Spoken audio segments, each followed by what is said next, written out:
A boat scrapes softly against the muddy bank of the York River. No one speaks. British soldiers climb aboard one by one, gripping their muskets so tightly that their knuckles disappear beneath damp leather gloves.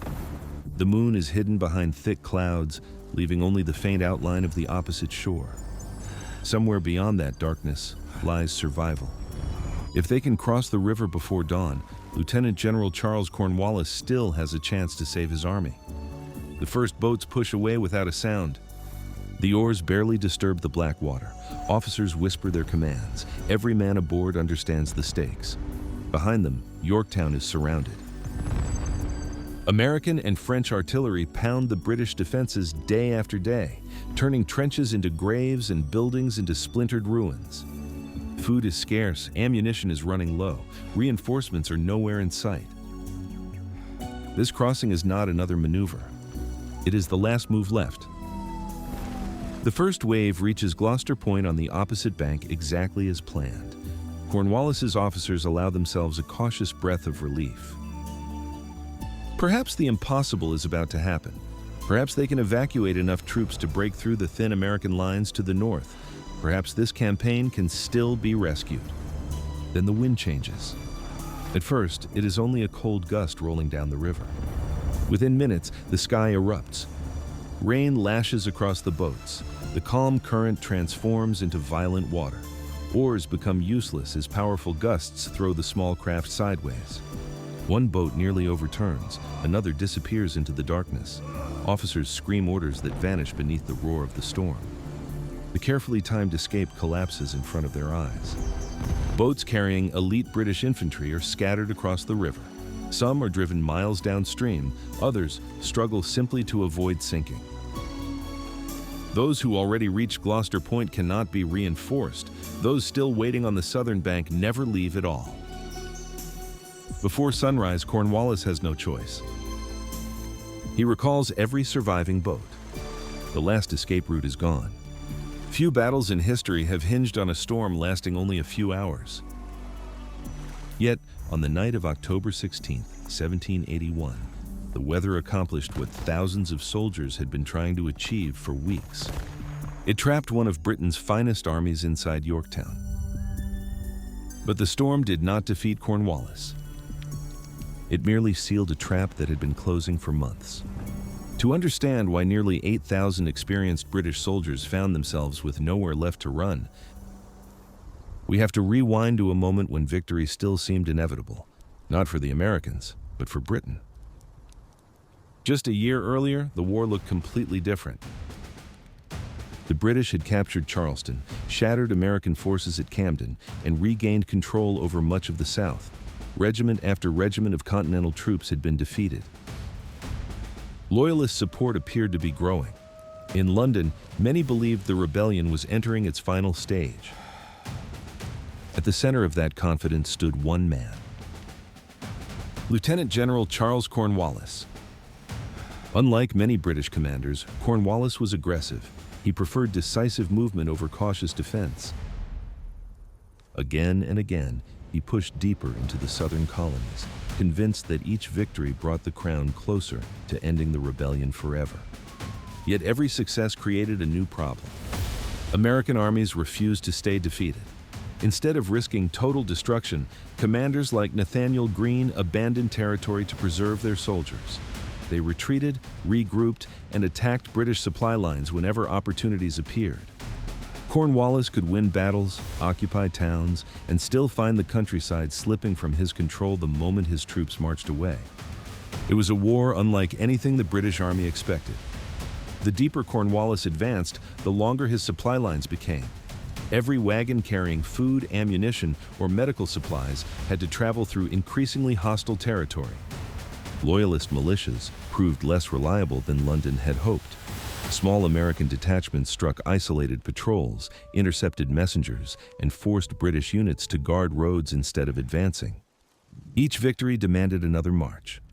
Each march stretched the army farther.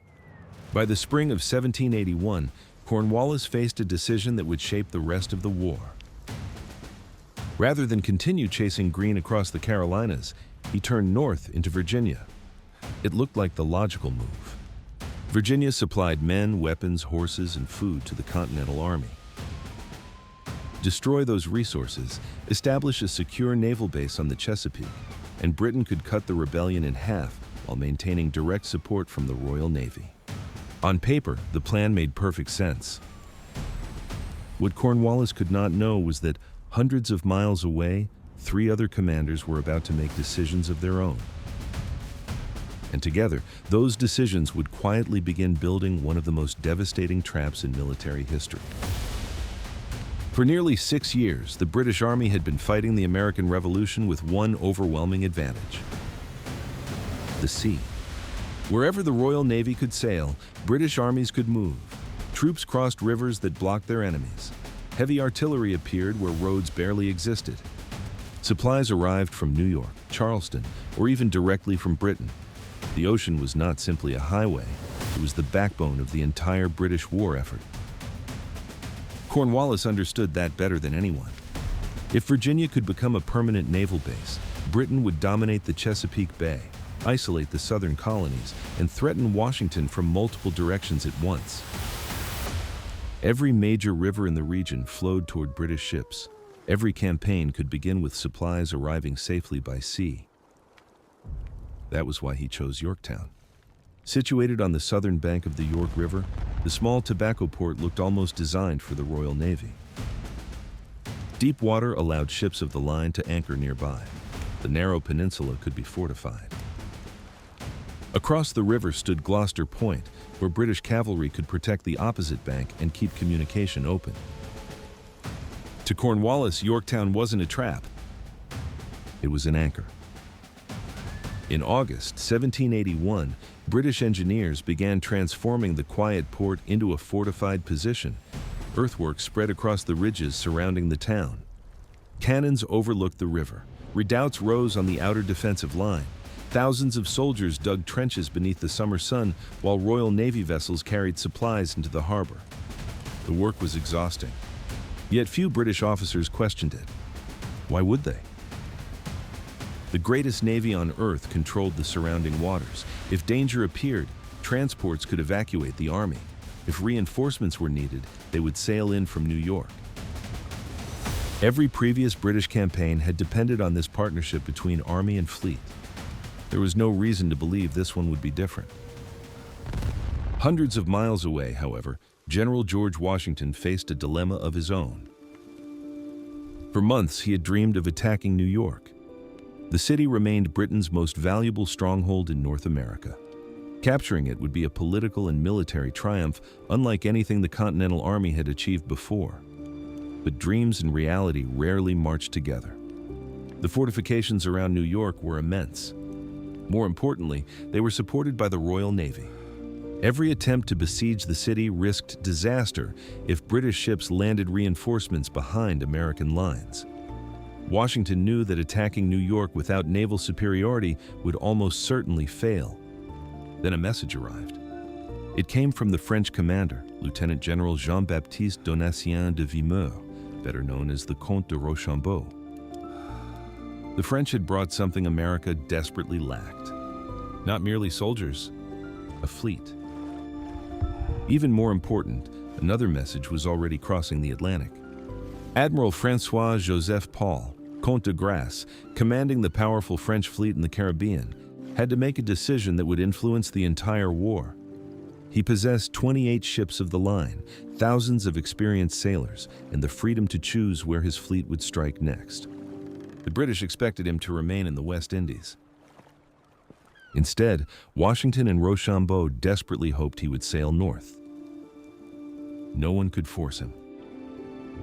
Communication across the Atlantic took weeks. Orders became outdated before they arrived. Storms delayed dispatches. Enemy cruisers intercepted letters. Every commander involved was making decisions without knowing exactly what the others would do. It was one of history's greatest strategic gambles. Washington had to decide whether to abandon months of planning against New York. Rochambeau had to trust that the French fleet would actually appear. De Grasse had to leave the profitable Caribbean and risk everything in American waters. None of them possessed complete information. None of them could coordinate in real time.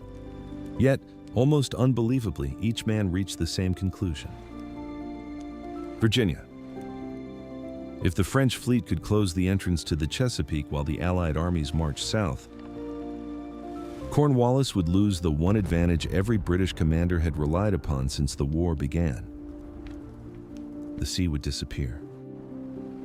Washington understood what that meant immediately. Rather than announce his new objective, he did the opposite. He concealed it. Throughout August 1781, American troops continued behaving as though New York remained the target. Camps stayed active, patrols increased, engineers deliberately allowed British spies to observe preparations outside the city. Fake reports circulated through channels that London trusted. Even intercepted correspondence hinted that Washington was preparing for a northern offensive. British Commander Sir Henry Clinton believed every word. He kept thousands of experienced soldiers in New York, convinced that the decisive battle was still coming there. While Clinton watched Manhattan, Washington quietly marched an entire Allied army south, more than 4,000 Continental soldiers, nearly 4,000 French regulars, hundreds of artillerymen, thousands of horses and wagons. It became one of the most remarkable operational deceptions of the Revolutionary War. By the time British intelligence understood what was happening, the Allied army had already crossed the Delaware River. And far to the south, white sails had begun appearing on the horizon of the Chesapeake. The lookout squinted toward the horizon. At first, the white shapes looked like scattered clouds resting on the sea. Then one of the officers reached for his telescope. There were too many. Sail after sail emerged from the morning haze until the entire mouth of the Chesapeake seemed covered in canvas. Massive three-deckers, 74s, frigates, supply vessels. An entire battle fleet was approaching from the south. For the first time since the war began, the British no longer controlled these waters. Admiral François-Joseph Paul, Comte de Grasse, had arrived. His decision had taken weeks to reach. The Caribbean was the center of France's colonial wealth. Sugar islands generated fortunes, and protecting them remained the French Navy's highest priority. Sailing north meant exposing those possessions to British attack, while committing nearly every available ship to a campaign whose outcome no one could guarantee. If the operation failed, France could lose far more than America. Yet de Grasse believed the opportunity was too valuable to ignore. In late August 1781, 28 ships of the line entered the Chesapeake, escorted by frigates and dozens of transports carrying more than 3,000 French soldiers under the Marquis de Saint-Simon. The harbor changed almost overnight. British captains who had expected routine patrols suddenly found themselves facing one of the largest fleets ever assembled in American waters. Anchors splashed into the bay. Marines occupied key landing points. Heavy guns stared out toward the Atlantic. The entrance to the Chesapeake was no longer open. It was guarded. Inside Yorktown, Cornwallis still believed this was temporary. The Royal Navy had rescued British armies before. Surely it would do so again. Messages were hurried aboard fast vessels and sent toward New York. Admiral Thomas Graves and General Sir Henry Clinton were informed that French ships had entered the bay. Cornwallis requested immediate naval support. The response was swift. Graves gathered every available ship. 19 ships of the line sailed from New York carrying thousands of sailors determined to restore British control of the Chesapeake. Their objective was simple: drive away the French, open the bay, save Cornwallis. On the morning of September 5th, the two fleets finally sighted one another. For sailors aboard both armadas, the moment was unforgettable. 43 ships of the line stretched across the horizon. Each represented years of construction, forests of timber, thousands of iron cannonballs, and crews that had spent decades mastering one of the most demanding professions on Earth. This was not a chaotic naval brawl. It was mathematics under fire. Captains fought to preserve the line of battle, maintaining perfect intervals while winds constantly shifted beneath towering clouds of canvas. Every commander knew that one poorly timed maneuver could expose his ship and everyone behind him to devastating broadsides. As the afternoon wind strengthened, the first guns thundered. The sound rolled across the water like continuous thunder. Entire broadsides erupted almost simultaneously. Cannonballs smashed through oak hulls, tore down rigging, and sent splinters exploding through crowded gun decks with lethal force. Smoke drifted so thickly across the sea that, at times, captains struggled to see the ships immediately ahead of them. For hours, neither side achieved a decisive breakthrough.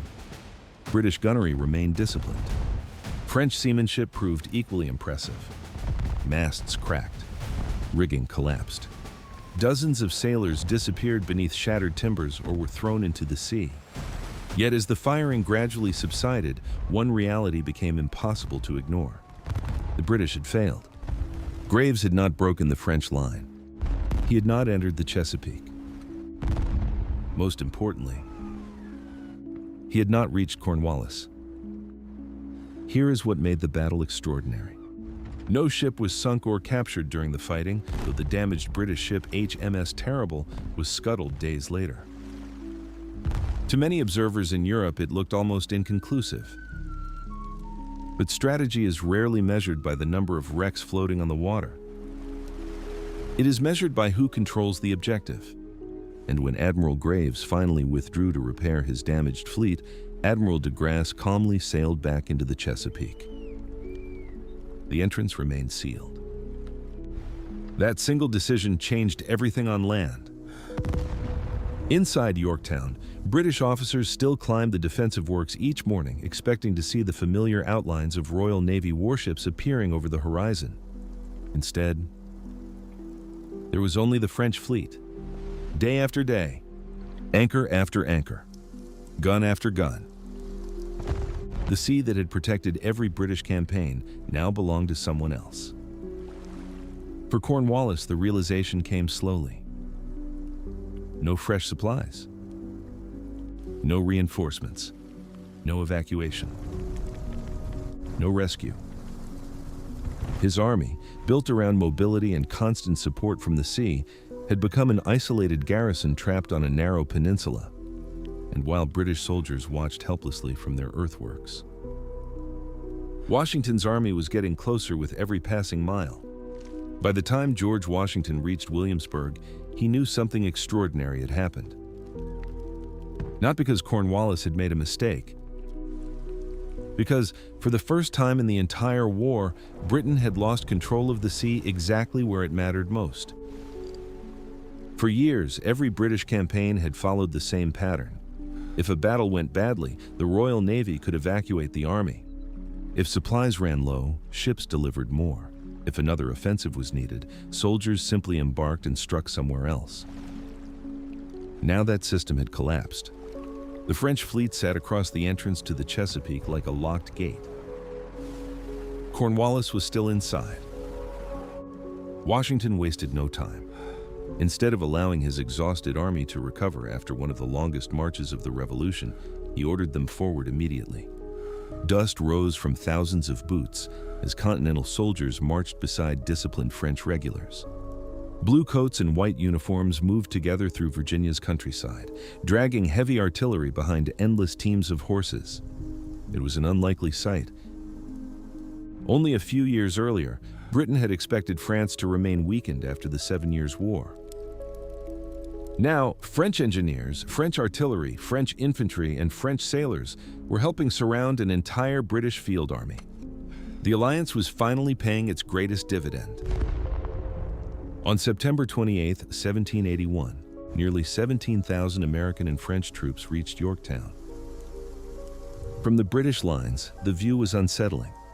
Instead of launching an immediate assault, the Allied army simply kept growing. Columns continued arriving throughout the day.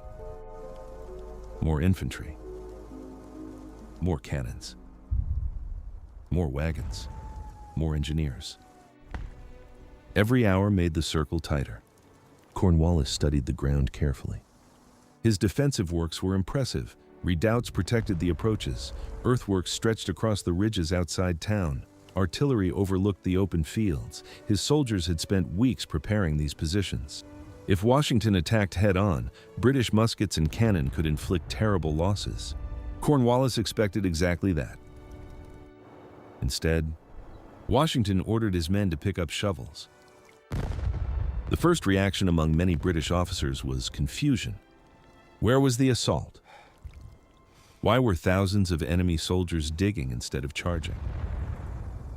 The answer came after sunset. As darkness covered the fields outside Yorktown, hundreds of American and French engineers quietly stepped forward, carrying nothing more glamorous than picks, shovels, axes, and bundles of sharpened stakes. No drums, no bugles, no cheering, only the dull rhythm of metal biting into Virginia soil. Among them were ordinary soldiers who had never imagined that digging trenches would become one of the most dangerous jobs of the war. Every few minutes, British sentries fired into the darkness. A musket flashed from the parapet, then another. Sometimes a cannon roared, throwing iron through the night where unseen workers continued digging. Nobody stopped. One soldier dug. Another filled sandbags. A third dragged fascine, bundles of sticks used to reinforce the trenches. Behind them, officers constantly measured distances. Every foot mattered. Every angle mattered. By dawn, the impossible had happened. When British lookouts climbed onto the defenses the next morning, the landscape had changed. The open field that had separated the armies the previous evening was gone. In its place stretched the first parallel, a continuous siege trench running nearly 2,000 yards across the front of Yorktown. Protected firing positions, gun emplacements, communication trenches, all built in a single night. British officers stared in disbelief. This wasn't simply hard work. It was masterful engineering. The trench lay just beyond effective musket range, close enough to threaten the town, yet far enough to protect the workers. It provided cover for thousands of Allied soldiers while creating a secure path for artillery to move steadily closer. Washington wasn't trying to storm Yorktown. He was dismantling it. Over the next several days, hundreds of heavy guns rolled into these newly completed batteries. American cannon, French cannon, massive siege mortars, howitzers capable of lobbing explosive shells over British defenses. When the bombardment finally began, it felt as though the earth itself had opened. Round shots smashed through houses that had become makeshift hospitals. Mortar shells exploded inside supply depots. British batteries answered with disciplined fire, but each day their ammunition diminished while fresh French powder continued arriving from the fleet. The balance had shifted completely. Inside Yorktown, soldiers who had once believed rescue was only days away now spent every waking hour repairing shattered fortifications before the next bombardment erased them again. But Washington still faced one serious problem. Two small British redoubts stood in front of the main defensive line. As long as they remained in British hands, the Allies could not safely advance their trenches close enough to deliver the final blow. They looked insignificant on the map. In reality, those two isolated earthworks were about to become the most fiercely contested pieces of ground in the entire siege. The two British redoubts looked insignificant from a distance. They were nothing more than isolated earthworks jutting forward from Cornwallis's main defensive line, small enough that a visitor might have overlooked them on a map. Large enough that every Allied engineer knew the siege could go no farther until they were taken. Redoubt number 9 guarded the western approach. Redoubt number 10 protected the eastern flank. Together, they formed a deadly crossfire. Any attempt to dig a second parallel, the trench that would bring the Allied artillery within point-blank range of Yorktown, would place thousands of soldiers directly under their guns. Washington had reached another crossroads. He could continue bombarding the positions and lose valuable time, or he could seize them. The decision carried enormous risk. Night assaults against fortified positions were among the most dangerous operations in 18th century warfare. The attackers would have to cross open ground under musket and artillery fire, climb sharpened wooden obstacles, scale earthen walls, and fight hand-to-hand inside cramped fortifications where every yard became a battlefield. There would be no room to maneuver, no cavalry, no artillery support once the assault began, only cold steel. Washington approved the attack. The French would storm Redoubt No. 9. The Americans would attack Redoubt No. 10.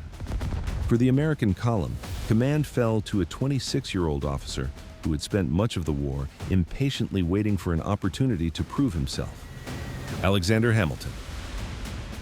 Although remembered today as a statesman and one of the architects of the United States, Hamilton desperately wanted recognition as a battlefield commander. He had repeatedly asked Washington for an independent command. At Yorktown, he finally received one. He intended to waste nothing. Before sunset on October 14th, Hamilton assembled his officers. The orders surprised many of them. The assault would be carried out with unloaded muskets. No firing, no stopping, no exchanging volleys with the defenders. Every soldier would rely almost entirely on the bayonet. The reasoning was brutally practical. Loading a musket in darkness consumed precious time. Smoke blinded attackers and defenders alike. A single halt under enemy fire could destroy the momentum of the charge. Hamilton wanted speed, shock, relentless forward movement. As darkness settled over Yorktown, nearly 400 Continental soldiers silently formed into assault columns. Ahead of them lay several hundred yards of open ground. Beyond that stood rows of sharpened abatis, trees felled with their branches cut into deadly spikes. Behind those obstacles waited British infantry with loaded muskets. No one spoke. Many soldiers removed loose equipment that might rattle during the advance. Others checked the edge of their bayonets one last time. Then came the signal. The column stepped forward. At first, only the sound of boots brushing through dry grass broke the silence.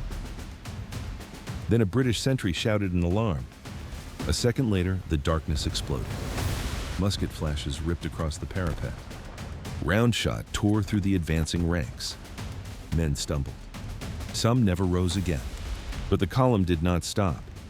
Hamilton had ordered specially selected advance parties, known as the Forlorn Hope, to rush directly toward the abatis carrying axes instead of muskets.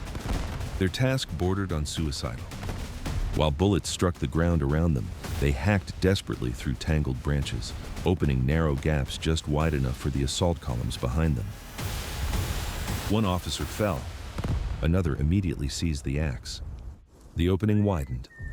The Americans surged through. Now they were running. The distance between the attackers and the redoubt disappeared in seconds. British defenders fired one final volley. Then there was no longer enough time to reload. The fighting became intensely personal. Bayonets crashed together. Musket stocks swung like clubs. Soldiers grappled across the earthen walls, slipping in loose soil as officers shouted commands almost impossible to hear over the chaos. Hamilton was everywhere.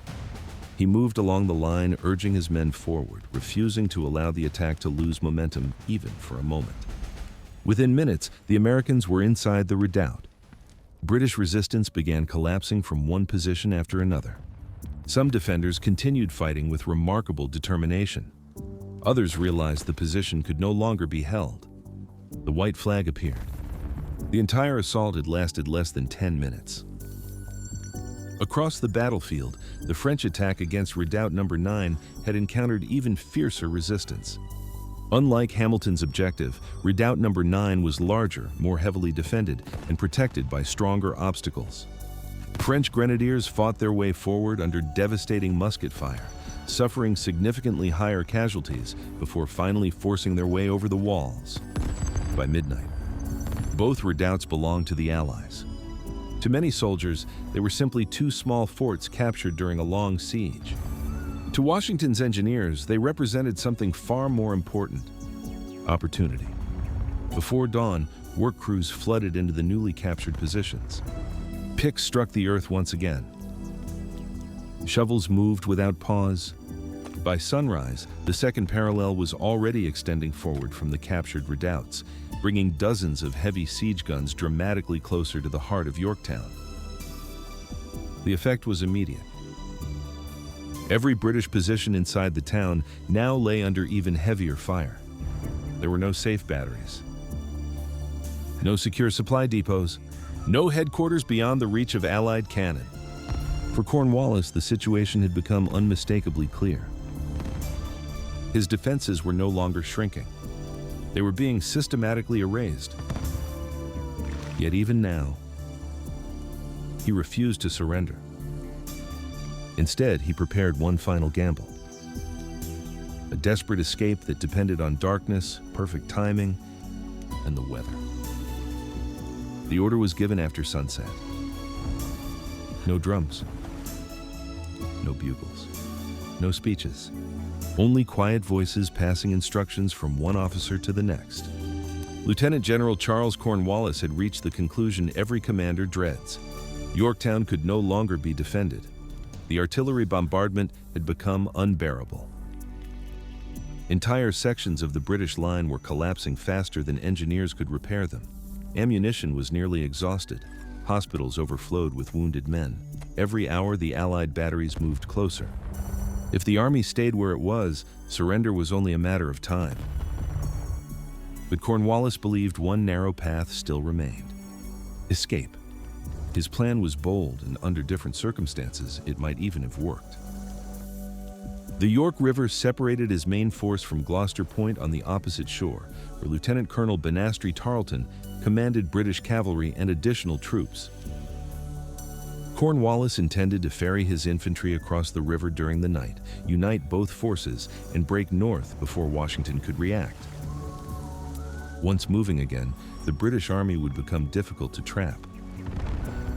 Washington had built his strategy around a siege. He had not prepared for a sudden evacuation.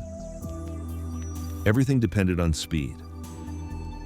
The first wave of soldiers moved silently toward the riverbank. Boats had been gathered for the crossing. Officers ordered the men to carry only essential equipment. The baggage, sick and wounded, would remain behind with the force left to negotiate. No one complained. Every soldier understood that this was no ordinary withdrawal. It was the last chance to avoid captivity. The crossing began shortly after darkness settled over the river. The first boats slipped away from the southern bank almost unnoticed. Above them, the sky remained calm. The river was unusually quiet. Several crossings succeeded. British infantry reached Gloucester Point exactly as Cornwallis had hoped. The operation appeared almost miraculous. Weeks of careful planning by Washington and Rochambeau seemed ready to unravel in a single night. Had the weather remained unchanged for only a few more hours, thousands of British soldiers might have escaped the tightening noose. Then, the wind shifted. At first, few men paid attention. Autumn storms were common in Virginia. But within minutes, the breeze became a gale. Dark clouds rolled across the moon. The temperature dropped sharply. Then the rain came, not as a light shower, as a wall of water. The York River transformed almost instantly. Calm currents became violent waves. Small transport boats pitched wildly as powerful gusts slammed into their sides. Oarsmen struggled to keep control, but the river no longer obeyed them. One boat spun completely sideways. Another drifted far downstream. Others barely managed to avoid colliding in the darkness. Officers shouted commands that disappeared into the roar of the storm. Men who had crossed successfully looked back helplessly toward the opposite bank. Those still waiting beside Yorktown could only watch as their escape dissolved before their eyes. Cornwallis refused to give up immediately. Messengers raced along the shoreline. Perhaps the weather would ease. Perhaps one more crossing could be attempted. Instead, the storm intensified. Rain blinded the boat crews. The current scattered the remaining transports across the river. Maintaining any organized evacuation became impossible. Hours passed. Dawn crept closer. Every minute increased the danger that Washington would discover what was happening and launch an attack against divided British forces. Finally, Cornwallis accepted reality. The order was almost unbelievable. Recall every boat. Bring the men back. The evacuation was over. British soldiers who had already reached Gloucester Point were forced to return through the same storm that had carried them away. Exhausted, soaked, and defeated, they crossed the river once more, not toward freedom, but back into the trap they had briefly escaped. Few moments in military history have depended so completely on forces beyond any commander's control. Washington had not ordered the storm. Rochambeau had not predicted it. De Grasse could not influence it. Yet nature accomplished what no army had managed to do. It closed the final door. When the sun rose over Yorktown on October 17th, the Allied observers noticed something unusual. The British boats were back. No columns were marching north. No breakout had begun. Instead, a drummer appeared on the British parapet. Moments later, a white flag rose above the shattered defenses. After weeks of relentless bombardment, sleepless nights, and desperate resistance, Cornwallis had reached the only conclusion still available. The army that had marched through the Carolinas, defeated American forces across the South, and believed it could crush the revolution, was asking for terms. For a long moment, no one on the Allied lines moved. The white flag fluttered above the shattered British defenses, barely visible through the lingering smoke of burning buildings. Some officers lowered their telescopes. Others simply stared. After weeks of relentless bombardment and months of maneuvering across Virginia, the moment they had scarcely dared imagine had finally arrived. The siege was over. But ending a battle was one thing. Ending a war was another. General Washington immediately ordered the firing to stop while negotiations began. The guns that had thundered almost without pause fell silent for the first time in days. The silence felt almost unnatural. British soldiers emerged cautiously from damaged earthworks. Many had gone days with little sleep. Their uniforms were stained with mud, powder, and smoke. Makeshift hospitals overflowed with wounded men. Horses lay dead where artillery had struck them. Entire streets had disappeared beneath collapsed timber and shattered brick. Yorktown no longer resembled a town. It looked like the aftermath of an earthquake. Negotiations moved quickly. Cornwallis hoped for generous terms, similar to those granted when British forces had accepted the surrender of General Benjamin Lincoln after the fall of Charleston in 1780. Washington remembered Charleston very well. There, American troops had been denied many of the traditional honors of war. Now the balance of power had reversed. The Allies insisted on essentially the same conditions Britain had once imposed. It was a quiet but unmistakable message. History had come full circle. Then came an unexpected development. On the morning of October 19th, thousands of American and French soldiers assembled in perfect formation outside Yorktown to witness one of the most famous surrenders in military history. They waited for Cornwallis. He never came. Officially, the British commander claimed illness prevented him from attending. Whether he was genuinely sick or unwilling to face the humiliation remains debated by historians. Whatever the reason, he delegated the responsibility to his second-in-command, Lieutenant General Charles O'Hara. O'Hara rode toward the Allied lines carrying Cornwallis's sword. He first approached Rochambeau. The French commander politely indicated that the surrender should be made to Washington. O'Hara then turned toward the American commander. Washington, equally deliberate, declined to accept it personally. Instead, he directed O'Hara to Major General Benjamin Lincoln, the very officer who had been forced to surrender Charleston the previous year. It was a gesture rich with symbolism.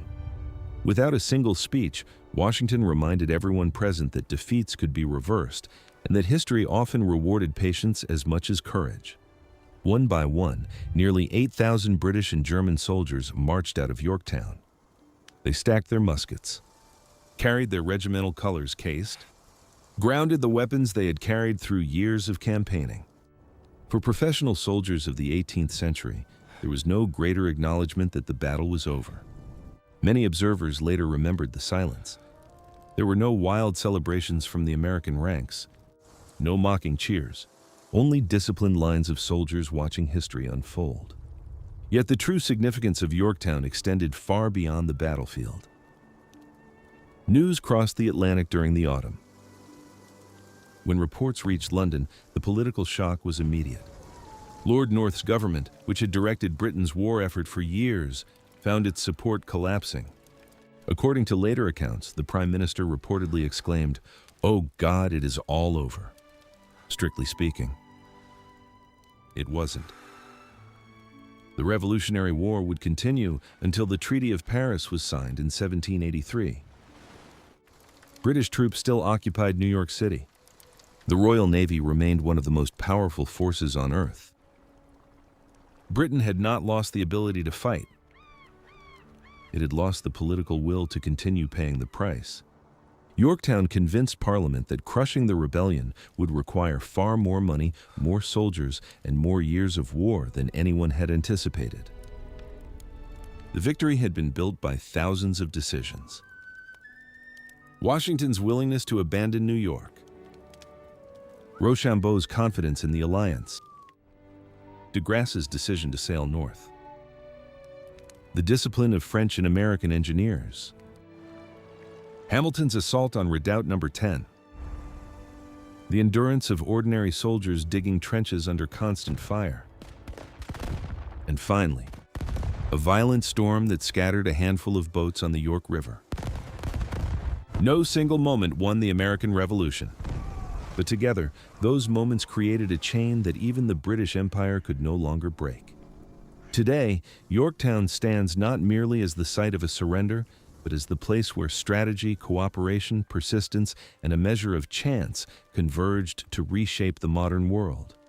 If you enjoy cinematic military history grounded in real events, consider subscribing.